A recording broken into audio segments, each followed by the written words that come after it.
Hey out there, and welcome to today's Search Engine Journal webinar. Hope you're having a great day, and we're thrilled to have you here with us. I'm joined by Jenny Lee and Sarah Tehelo of Conductor. We are going to talk about the state of organic marketing in this year and top priorities to help you plan and strategize for the rest of your whatever it might look like for you. So my name is Heather Campbell, and I'll be your moderator today. Jenny, Sarah, thank you both for being here with us. Before we get into some general housekeeping, can you tell us a little bit about yourselves? Of course. Thanks, Heather. So hello, everyone. My name is Jenny Lee, and I am a Senior Product Marketing Manager here at Conductor. And for those who may not be familiar, Conductor is a leading organic marketing platform, helping businesses accelerate their search traffic, drive digital growth, and increase their revenue. Conductor's technology helps marketers create powerful marketing content in order to drive high-quality traffic to their site, as well as tracking their organic performance. A little bit more about me. My background has always been a combination of brand, product, and customer. And my previous life was actually in brand strategy consulting, where I helped Fortune 500 clients across multiple different types of industries like finance, tech, healthcare, retail, and more, better understand their customer needs, as well as better position their own identities to meet those needs today and in the future. And I've always loved being able to do that through market research, both qualitative and quantitative, in order to bring more rigor and data into those decisions. So I am super excited to be here today along with Sarah to share a lot of great rigor and data around the organic marketing landscape in order to better help you inform the decisions you're making within your own teams and organizations. Yeah, and I'm Sarah. I am the market research analyst at Conductor. I've been with Conductor now for 4 years, and Jenny did an awesome job summarizing specifically what we specialize in. What I focus on is industry trends. I love data. I'm super into data visualizations and numbers. So I love finding out what are search trends across multiple different industries, who are the market share owners, and also just finding out where the future of SEO and opportunity lies within that market. So yeah, definitely really excited to get into the state of organic with everyone. Well, cool. Well, I'll keep this quick and I will get out of here. So just for all of our attendees out there, if you experience any technical difficulties, use the chat box. And I've seen a few of you already kind of in there saying you can't hear. So, we'll get that taken care of for you. So there's also a questions box. If you have questions that come up during this webinar, definitely hit us up there. And then you can also go in and see what other questions people have put in and upvote them. So that kind of helps, us and the presenters know, what's most important to you. So, we'll answer as many of those questions that we can at the end of the presentation. There's also a closed captioning function. It's up in the top right of your screen, so you can find that. It's a little CC. And then we will do our best to link to any resources or tools like in the chat. But if we miss one, just ask. And the resources will also be included in the recap email. So after the webinar, stick around for a short survey. It doesn't take any more than 3 minutes. And this information really helps us gauge what works for you all and how we can make SEJ webinars more useful. And lastly, you will receive this full recording later today. So watch your inbox from that. And that's enough for me. Jenny, Sarah, it's all yours, and I'll be back at the Q&A. Awesome. All right. So I want to just start by providing some background around the methodology of our research study. So our sample of over 350 marketers were focused on respondents that have some sort of responsibility around either optimizing or managing their brand's websites. We were able to profile respondents across a number of different dimensions, including things like role, so whether they identify as part of a team that manages SEO, content activities, or web activities. We also looked at titles, so whether their level of responsibility is mainly around things like executing team activities, which we would consider a practitioner, whether they make decisions around the allocation of budget or resources for their particular channel, which we would consider an owner, or whether they oversee all broad marketing activities related to their brand's domains, which we consider a digital marketing leader. As well, on the slide here, you'll see that we also split between organization size, looking at enterprise organizations, which we define as having 1,000 employees or more, and mid-sized organizations, which is anything less than that. So in a nutshell, our data really was able to encompass a pretty well-rounded audience, which then allowed us to dive in to get more nuanced insights. And then on this next slide here, one last dimension that we took into consideration was organic marketing maturity. So what is organic marketing maturity? It's the way we defined it is that it's the combination of your people, your processes, your metrics, and your tools, and just how they come together to drive strategy and execute initiatives. And so at Conductor, our POV is that the more you invest in these areas, the greater your organic marketing maturity program and the more successful it is in the long term. So here you'll see how our sample was split across maturity stages. So with low maturity, this is where, your organic program is still a little bit more conceptual and you may not yet have the support and resources to get things off the ground beyond just the basics. Mid-level is where there starts to be more investment in organic at a more foundational level, like more resources or tools. And high maturity is where organic starts to play a bit more of a strategic role in terms of having dedicated resourcing across, SEO, content, web, having widespread buy-in from stakeholders and well-codified processes. And so with that out of the way, I will pass it over to Sarah to dive into some of our key insights. Yeah, so time to get into the research. Before I dive into it, I also want to caveat that, again, if you do have any questions or see yourself a bit different from the results we're getting, feel free to put it in the comments section and start the conversation up. So for starts, we wanted to get a pulse check of sentiment around business changes coming out of 2020 from those responding about organic marketing. So we broke it down into these 4 categories of achieving strategic team goals, team budget, team headcount, and team productivity. Again, all in terms of organic marketing. And as you could see, there's a lot of green up there. So the data definitely skews positive. And what we're able to find from this is that the era of Zoom meetings and remote offices was not as impactful on productivity as some feared at the start of the pandemic, which is really good news. So throughout this, we're also going to be doing some poll questions to do some market research in real time. And it does go hand in hand with a lot of the survey questions as well. So for starts, how have your SEO organic marketing programs impacted website performance in the past 12 months? A, performance increased, B, performance stayed flat, or C, performance decreased. So I'll give you all about 20 seconds and then we'll share what we found among our respondents. And while those are coming in, I'm just going to chime in real quick. If that doesn't pop up for you, you can find the poll under the polls tab. But so far we've got almost 100 responses, so that's great. Yeah, already seeing a very large trend of performance increasing. Okay, and then performance stayed flat as the second one. Okay, we've officially closed it. And yeah, it seems like we solidified with performance increasing as the number one, which honestly, even these types of results really do match what we saw across our data. And what we did to take this one step further is we filtered down the data after we asked them this question by whether it was low maturity organizations, medium maturity organizations, or high maturity organizations responding to this. And here, what's really cool is you could really already, if you notice that green, see the really strong correlation there. But in case you don't see the actual representation of the colors, just so you're aware, red is performance decrease, orange is the performance stayed flat, and then the yellow and the greens are just more and more percentage of performance increasing. So yeah, the main takeaway here is that the more you invest in organic marketing programs, the more of a positive impact you are going to see on your site, which is great. Yeah, I mean, like you mentioned before, given the impact of the pandemic, having to lock down, et cetera, companies had to move a lot of things online. So that resulted in a really quick acceleration of the digital landscape. And so, even though there were some cases where organizations had to slash things like paid spend and marketing budgets in order to recoup costs, it also gave the opportunity for organic to prove its value. And I think, here you're seeing that organizations that already had a very strong, mature program got to see those increases in that resilience even more.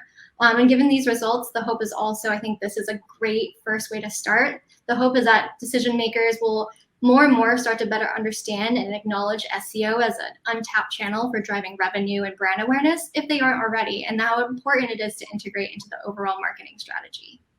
Definitely. Cool. So going into our next poll question, in the past 12 months, has your organization's budget for organic marketing increased, not really changed, or decreased? Again, I'll give everyone about like 20 seconds to get their answers in, and then we'll show you what the results were for this one. Okay, let's see. Not changed, really taking already a bit of a lead, but almost tied with the increase. So we'll see how it ends when we close it. Okay. So the results are in, and about 53% said not changed, but not far behind, with about 42 seeing an increase in their budgets. Okay, so when we took the time to find out what the results were for this one, we did see that companies are investing more in organic. Really exciting. And then we also further split up this question by 3 different ways in terms of, was budgeting increasing for overall marketing, paid budget, and then organic budget being the third. And in splitting this up in 3 different ways for the questions, we were able to find that 20% of respondents saw a significant increase in organic budget, and this is 7% higher than the same results for paid budget. Overall, we do want to say that all 3 of these are showing an increase, which is really exciting. So, Jenny, were you expecting to see these increases from the data in terms of budget and looking back to, maybe tail end of 2020 and 2021? Yeah, no, I actually don't think this is surprising at all. I think looking at other research reports and other data sources, we've seen how big of an impact organic has on traffic. A stat out there that says that organic traffic accounts for 53% of all website traffic. And then you take that and you put it into the context of the acceleration of digital, where we've seen things like digital media consumption increasing. I've seen 200% year over year between March 2019 to 2020. And so this is all kind of an indication that there's a rising tide that's raising all boats, and organic is becoming a bigger boat. Nice. Yeah, those are some pretty outstanding stats. That's awesome. Yeah. Okay, cool. So we can't talk about budgets and marketing investments without talking about executive buy-in. So what we tried to gauge here is, starting with the colors here, the black and that grayish black, that means there's most likely no support from executives and no investment at this current time. And then the greens, especially that darker green, represent SEO is a top priority and executives are already currently scaling investment. So we have a couple of things here that we really want to note. 86% of organizations with high organic maturity expect their budgets to increase over the next 12 months. So something to look forward to there. And then also, securing executive buy-in is really crucial for unlocking SEO potential. So definitely keep in mind how executives are being educated on SEO and understanding organic marketing if you want to see this type of growth as well. Yes, for sure. And something I'll add is, even at Conductor, we've really been emphasizing the idea of the future of organic marketing and how it's been evolving and accelerating. And we've been seeing that resonating more and more strongly with our customers and their leaders as well. So I think this is definitely a positive trend. Yep. Nice. So hopefully this graph here looks a little bit familiar, since it's very similar to the first graph we showed. Again, it's around sentiment, but this time, instead of looking back at the past 12 months and coming out of like 2020, here we're looking to see what's the sentiment expected for business changes going into 2022. So again, really similar results here in terms of the data is skewing positive. So we further really took the time to break down this data, and we also found that this continues to be the results across roles. And we can see organic marketing is established as a valuable channel. It's not really something, as much as we have to constantly fight for buy-in for it, it's already getting more and more respected at more enterprise companies, which is just awesome to hear. And another trend we're seeing in the background of doing these types of surveys and research analysis is we're finding that there's an increase, in technical SEO being a top priority. So we're moving away from that stereotype of SEO just being like, okay, yeah, it's a bunch of keyword stuffing and stuff like that. Like, now that it's actually being taken more serious, as this ties into other user experience trends we're seeing. And making technical SEO a top priority, it's just causing for more teams to get involved, more processes to grow. So seeing that also, I think, is going to lend a hand in this type of positivity going into 2022. Totally. And, the technical focus that you just mentioned is just a great indicator of how organic marketing is a team sport. Anyone that touches the website or digital content has a hand in SEO. And so for this next question, one thing that we asked our respondents was just to describe their level of collaboration in terms of the processes they have in place within their organization. So whether things happen more on an ad hoc basis, or if they're starting to see more cross-functional or company-wide processes in place. And as you would expect, having strong internal processes is a key aspect to an organization's organic maturity. So obviously the higher maturity have better established and standardized processes.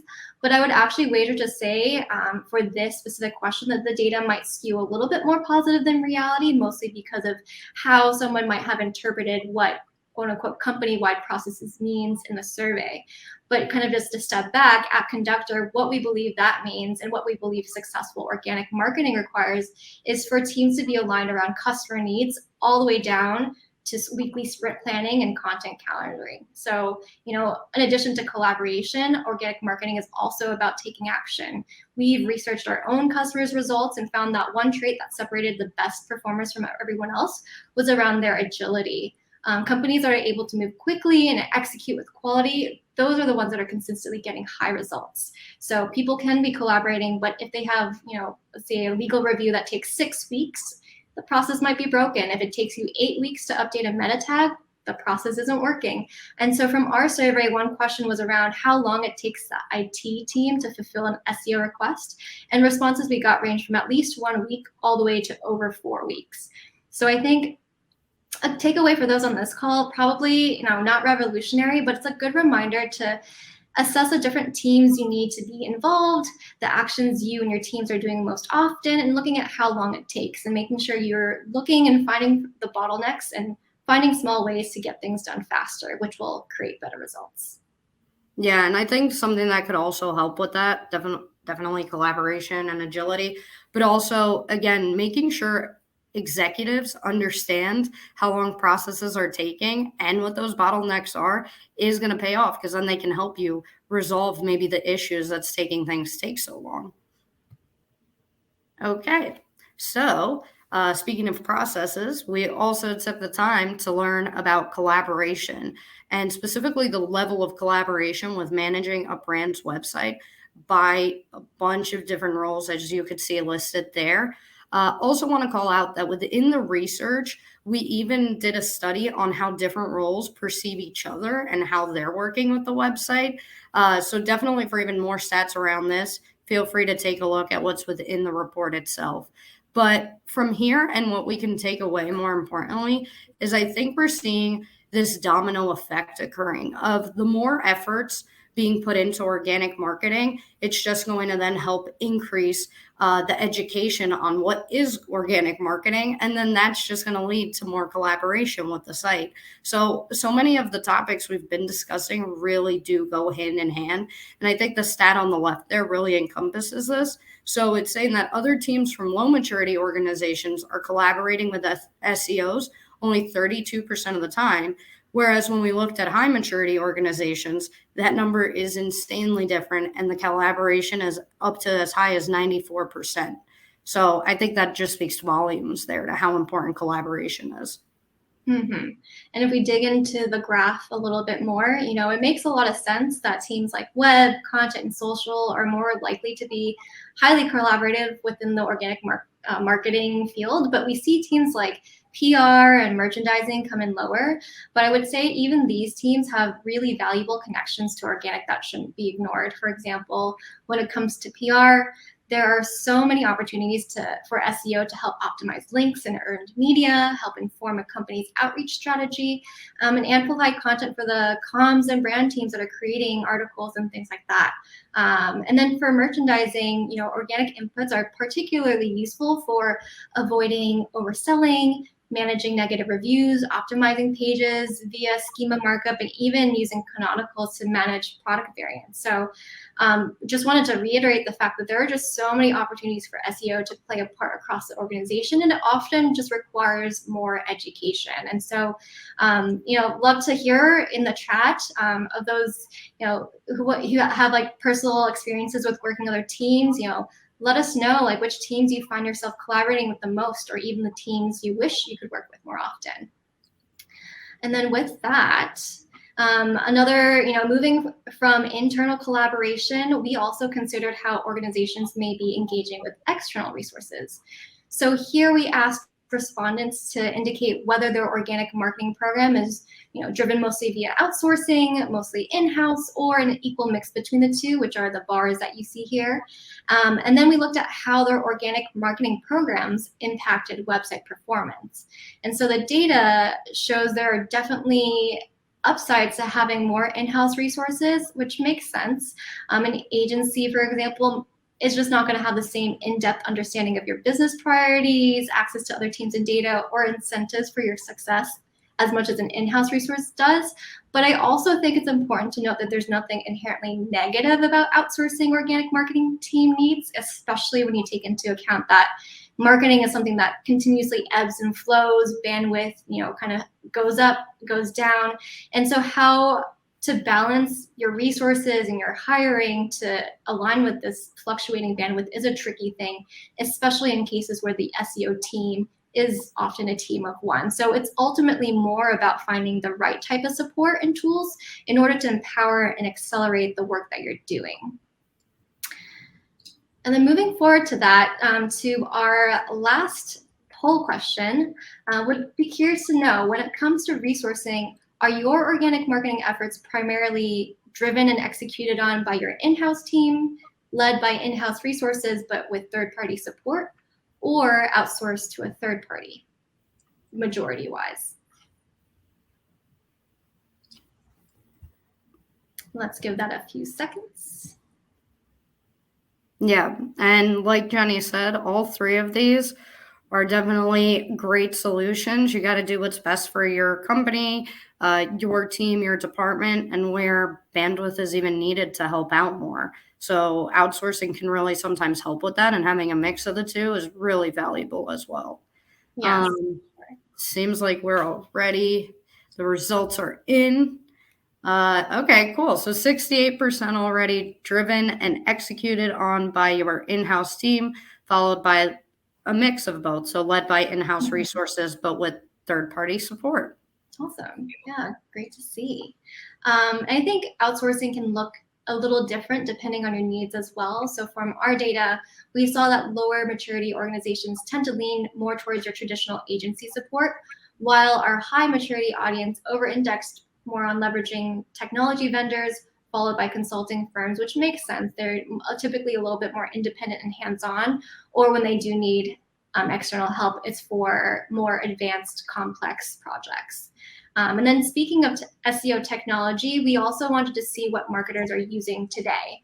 Are they using more separate point solutions or a more comprehensive platform for their organic needs? And you'll see here the green indicates those that are using a fully integrated platform, which is more likely to be high maturity respondents. And because they tend to also see stronger performance, this is somewhat related. Obviously, they're probably investing more in organic as a whole, but one key factor that we have seen is that companies are more successful when they have a more complete platform where all the components talk to each other. So everything from researching a topic to creating a brief to measuring success, a good platform that brings all this together can help support a more effective and more collaborative process. And ideally, we'd also have integrations with your analytics, your business intelligence tools, your CMS systems, and more. And then kind of looking at more of a high level in terms of the technology space as a whole, we've also seen almost $300 million invested in the space in 2021. For example, you had SEMrush start off the year with $140 million raised for their IPO, and then Conductor also closed out the year with like 150 million investment round, which is, the highest fundraising round ever in our industry. There's also been a bit of M&A activity in the space as well. Again, Conductor on our end, we acquired Content King, a technical SEO solution. And I think that just shows that there's more and more consolidation happening. There's a growing need for more connected data and more efficient workflows that you can get from an integrated platform more so than one-off point solutions. And I think all in all, it's a clear sign that search is becoming the channel to watch as well because of all this investment being made. And hopefully we can expect more of these types of major investments, more innovation that frankly benefits the organic marketing industry and its users the most. For sure. You said innovation and implementation. And already in the chat, they're discussing about AI and the strides that may take within SEO. And I just think that's so relevant as well with all the advancements we're already seeing and even the way you listed all those companies that are seeing more funding as well. It's all towards technology in this space. So it really does all tie nicely together. Yeah, completely. And I would also add, previously I mentioned the aspect around collaboration and agility. Sometimes having an integrated technology or platform helps just facilitate those interactions. With AI, having recommendations surface to know what to focus on first, but it's going to create the most impact just to help your teams align on the best strategy to move forward. So very, very much agree. And then from here, I will shift gears from looking to the past to shifting to a more future focus and talk more about future outlook and priorities for 2022. So one question we asked respondents was from a list of 10 different SEO priorities that we've heard from our own customers. And we asked which they believe would be the most beneficial for their organizations to focus on in the upcoming year. And we were able to cut this question by different audiences for some pretty interesting insights. So as I go through all of these, feel free to share in the chat whether any of these align with your own organic marketing priorities and if there are any others that you may be thinking about. So first, we looked at priorities by title. One common factor across all personas was a desire to build more effective collaboration across SEO and others, which I thought was very interesting. Looking for leaders, collaboration was also top for this particular segment. And leaders, they're typically managing across multiple teams and channels. So it really makes a lot of sense that, while they're thinking about overall strategy, they're also focused on how everything can come together to support in the most effective way possible. Then for owners, it's really around their ability to implement. They're the ones responsible for the success of their channel, so they need to show that the goals are being achieved. And as a secondary priority around evaluating SEO tools, they know that increasing investment intelligently in the right places will help yield the results that leadership needs to see. And then lastly, we have practitioners who honestly and frankly just need more bandwidth. And related is also the support they're getting from other teams in order to get things done and to be able to see the measurable results from their efforts. Then we also looked at priorities by role, and we saw that priorities by team tend to reflect how they execute around organic marketing. For example, SEOs ultimately just need to make changes, they need to implement, and they need support from other teams to get things out the door. They need to do so fast, and they need the bandwidth to get everything done. For content teams, they're seeking actionable insights to help inform and streamline their content strategy. So their efforts are a little bit more focused and on the valuable use of their resources and being able to really narrow in and be efficient. And then lastly, web teams they're balancing a number of different priorities. They not only have SEO, tickets to fulfill, but also a number of other things. So they want to understand the potential impact of SEO changes, and they want to be able to do things efficiently. Yeah, I really like this view personally because we can see that obviously SEOs are always going to need more bandwidth help just dealing with how massive some of these sites are and all the different lists they want to get to. But seeing that content is showing bandwidth as their number one priority, I think that's a really interesting point there as well. So there's a lot of content people want to write. They understand how important it is. They just maybe can't get to it.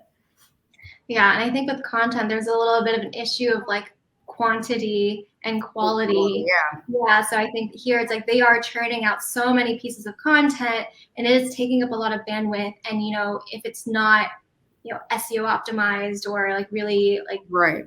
around what consumers are searching for, that bandwidth isn't as well used as it could have been. It's so true. You want to make sure that you're actually bringing a solution to those searching on Google for something and not just creating content to create content. So for sure.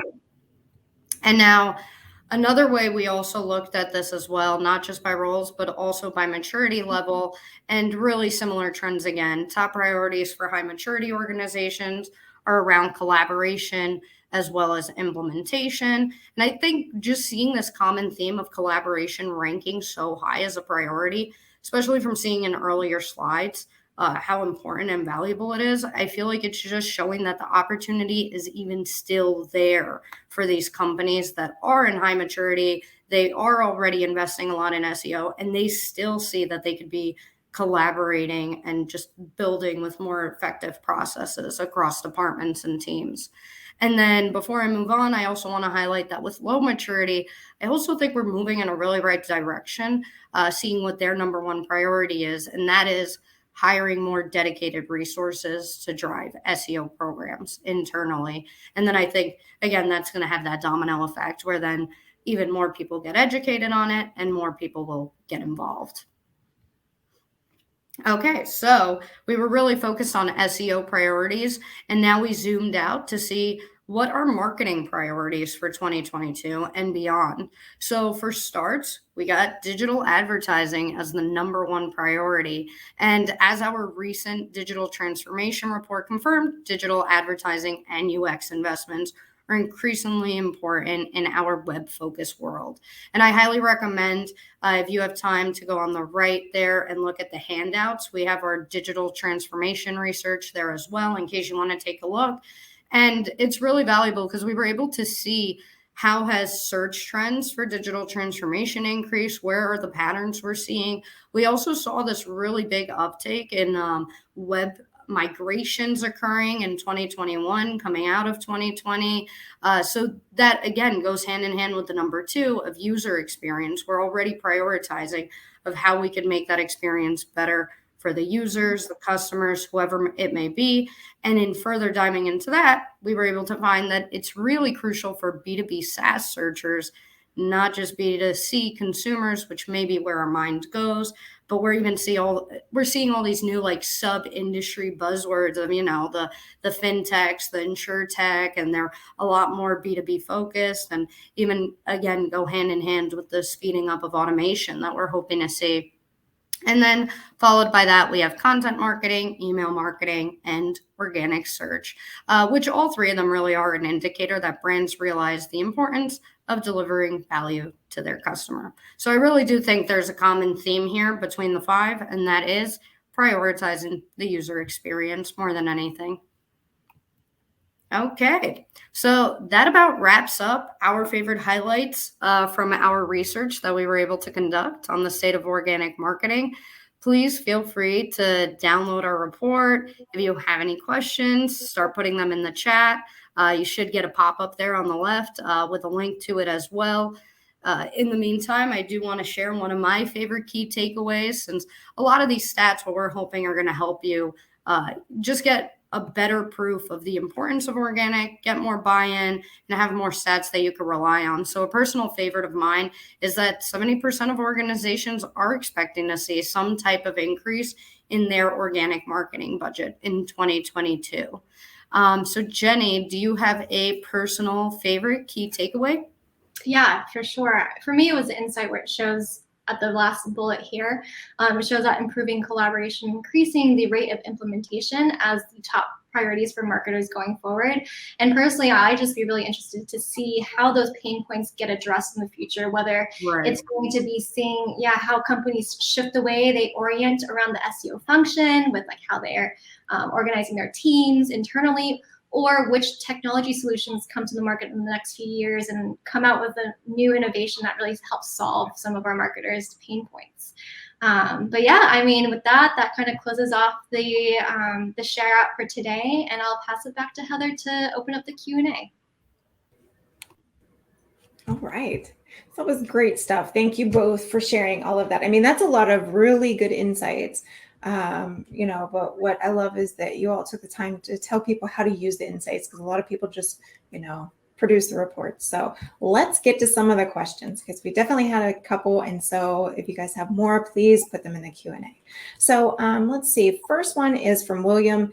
How do you see rising inflation affecting the marketing landscape for the rest of this year? I can step in with some thoughts about that. So rising inflation, this has to do with pricing and cost and things like that, and it feels very similar to some of the trends we saw with the effect of the pandemic and having to cut costs in certain areas. And so I would expect there to be similar trends, as it's more expensive to buy digital advertising and invest in that sense. I would hope to see companies continue to start relying more and more on organic and seeing it as a channel that is a little bit more effective, even though it is a long-term game. But there is so much upside, and it's an ongoing kind of ROI that you get over time. Yep, agreed. So. All right, so we got a question from Sashi. Can you tell some key performance measurement factors for SEO in agencies? That's an interesting question. I really like that, and because I understand that in addition to thinking about a company and their in-house, also agencies are such a huge factor within this whole organic marketing landscape. I would love to also follow up on this offline as well. I would love to chat with some of our customer success folks who have agencies as clients. But my initial assumption is a lot of times it's going to be based off of your clients and their business goals, and making sure you have that open line of communication, setting those North Stars and metrics up at the very front of your engagement, and making sure that's really clear to work towards, because I think as a service side type of business, their success is going to be your success. Yeah, definitely. I personally haven't done deep dive research into that yet, but I think, like Jenny said, that is an interesting question. And at the end of the day, what's most important is that you and your agency are setting the standards for your goals for the year, and then that's going to end up deciding what the priorities are. Great. So a question from Pam. What is the mix of consumer versus B2B with the channel priorities? So I think with the data that we're presenting today, it is a little bit of a mix of both. But if you would like to follow up offline, we can also pull that apart and see if we have that available. Okay, awesome. So we got a good question from Helen is, how do we encourage executive buy-in, right? So we have all these priorities, we have all these things that we want to do. How do we get, the green light to do it? Yeah, there's just so many different approaches to that, but the main one is going out and finding this type of research, because it is going to be what's helpful improving the points you're trying to make. And then little by little, as you start bringing SEO in-house, let's say, you're also going to be setting goals, reaching those goals, and being able to consistently and hopefully show, like in one of the initial slides we showed, that there really is a correlation between the more you're investing in your website, the more positive you're going to see in the performance that it does come out. So you should start to see okay. And again, one thing to know that many of us probably do know on this call, SEO takes so much time. You also set that expectation at the beginning when you start these conversations.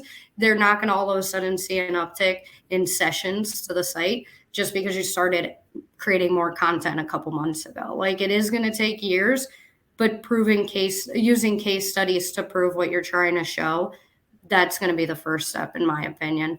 Jenny, do you have anything on your end? Yeah. Yeah, I mean, my first response was proof that you are seeing results. And obviously, if you don't have the investment yet from your executives, obviously the best way, like you said, is to look at what other companies are doing, looking at best practices, seeking out those case studies.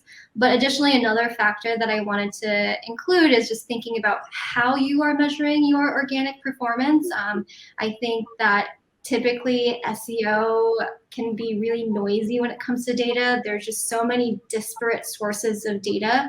And then obviously being part of the kind of like product marketing, product team, I know at least our teams internally, like one of the questions we're constantly grappling with is like, how can we prove ROI? Like how can we bring all these different data sources together and make correlations or like add more context? For example, like, you know, you have like the changes you make on your website, but there's also external factors. Like if there's an algorithm change or if you've had an industry event, like how do you make sure you have all of that into one view so that you can understand exactly what is happening after you perform a certain action and how much that results in. So I think that's something that like I would personally recommend like looking into like technology tools and ways to be able to bring those things together. Yeah. And last thing I'll add is competitor analysis. Nothing bothers executives more when you're able to prove you're being outranked constantly by a competitor and being able to show that for even possibly like searches that they care about.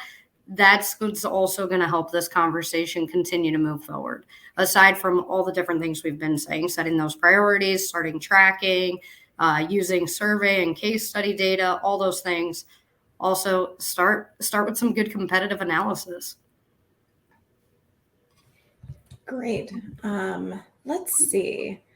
So we got a question from Lindsay, and I like this one because, you know, the typical SEO answer is it depends, but let's see if the results said anything different. But, you know, what are the top 3 organic marketing activities that they should prioritize to get better results?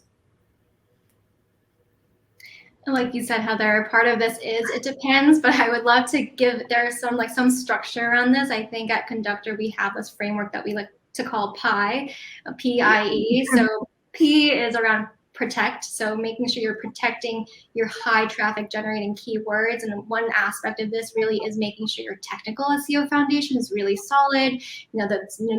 Making sure that there's no unknown issues that are causing you to, have really great content, but Google is just not seeing it because, something in the back end is just not worked out well. The middle one around improve is just making sure you're able to find the highest impact optimization opportunities. And within Conductor, one way that we want to help our customers do this is, using AI to generate recommendations to make sure like those things are easy to find. Again, like when you're scouring all these different data sources that are all separated, it's just hard to make those connections. So ideally, it'd be great to just get all that surfaced to the upfront.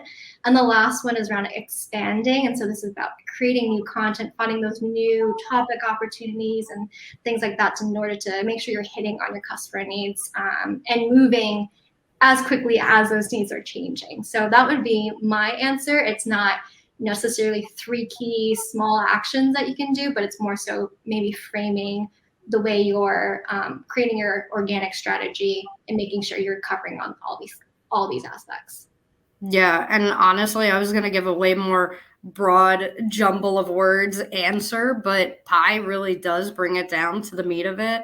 Even back when I was really involved with a lot of SEO for in-house and working with other companies as well on the customer success side for Conductor. That was always my starting point. Protect where you are ranking for on page 1 and where you are bringing in traffic. And like you said, continue with the technical efforts to keep yourself there. Improve. I always looked at page 2 and 3 to find those opportunities that were really specific that we could start to focus on, and then expand, create new content, create new optimizations that are going to help you get onto page 1 in a new way that you might have not originally planned for. So yeah, I think that's a very clear way to also have 3 priorities, Jenny. I like that. It worked out great. Yeah, it did. Much better than the it depends answer. So, all right. So Melissa was asking, and I don't know how deep you all got into this, in your data, but, how much are people focusing on Core Web Vitals specifically? And, are they having successful, like have the majority of the sites been, how successful have the majority of the sites been in achieving green scores? Do you guys know that? So we actually did do a study on this. It's been a while though, and I would have to look into that. But Core Web Vitals, yes, it is very important to prioritize. Be really focusing on the speed of your site, what is it looking like on the back end? Where are those possible bottlenecks that are affecting it from getting to the point where it should be? So the simple answer is yes, prioritize it, and it should be a focus, especially coming out of 2021 when that was such a huge effort for Google. But also we can look into our data around that, because we have definitely conducted it, and answer that offline for sure. Great. Okay, let's see. And if anyone else has any questions, we do have a few more minutes if you want to get them in. Once we start wrapping up, they send more questions, and that's how it works. So let's see. What else do we have that kind of matches? We get a lot of questions, and we always appreciate everyone's questions, but we do have a lot that are kind of specific to not so much the data that you talked through today. So what about AI? So Sashi is asking, what's your take on AI with SEO? And I don't know if did we dive into this, but what are some automations in SEO that you've come across that seem to be doing well? Yeah, so that's a tough one. I don't know exact tools that I would recommend in terms of getting there. Obviously, we actually have one specifically within the Conductor platform that I've been really impressed with, and that's our content guidance tool. But just to speak at a more broad level, Python is making a big entrance in marketing. So we did a salary analysis guide around SEOs and where the future of the job role and skill set is going. And we found that coding is a part of it now, not just obviously knowing what tools you can also use to leverage AI and automation in it. But now people are starting to actually be very comfortable with using scripts like Python and being able to automate in different ways from that approach. Are you aware of any, Jenny, that maybe I'm not even thinking of right now? No, I love the example that you gave. One of the things that just came to mind, and again, because we're so close to it, was around Content King. And so Conductor, as some of you may know, recently announced our acquisition of Content King. And so with that, I think has the aspect of real-time data. So it might not necessarily be exactly the definition of AI, but there is this concept of just having data come in all the time and having it surface. So one thing that's unique about Content King is the fact that it's 24/7 auditing and monitoring of your website, and making sure that anything that comes up is automatically alerted via email or other notifications within the app. And I think that's a very unique feature that they have that I think nobody else has in the market right now. And so I would put that as another one that I think is really beneficial. Awesome. Well, I would say that I think we are out of questions. I think that, this has been great information. So, we do have a few more minutes. So I would just kind of, Jenny, Sarah, anything else that you want to leave everybody with, any insights, and, tell them a little bit more about Conductor and how you guys can help them in their journey. Yeah, I'll let you take it away, Jenny. I know you're the product expert too. Yeah, I would just love to reiterate what I said earlier when we were on that technology section piece. One thing that for Conductor, at least, that we just want to make sure we can provide benefit to as many organizations as possible is this value of being able to bring all your data into one place. And we are continuously trying to figure out ways to help take that and create activation opportunities in terms of Sarah, you mentioned the content guidance, how do we just get you all the information you need to create really compelling and high-ranking content from the get-go? How do you basically just go into our platform, immediately have next steps to go with, versus spending so much time looking and researching and trying to connect the dots? I think that is something that we are really positioned around and that we really care about doing. And so in terms of resources, we also understand how important it is to educate, not only for our own customers, but understanding they need to be educating the rest of their teams and their organizations. And so would definitely encourage folks to look at our learning center. So it has reports like this one, like the digital transformation report that Sarah mentioned, as well as the core web vitals ones that you mentioned. We have some information and would just love for people to take advantage of that. Yeah, for sure. And to talk about like the information that lives on our blog and learning center, feel free to reach out to me at any time because I am in the back of things, like working on a lot of that research because we really do find SEO fascinating,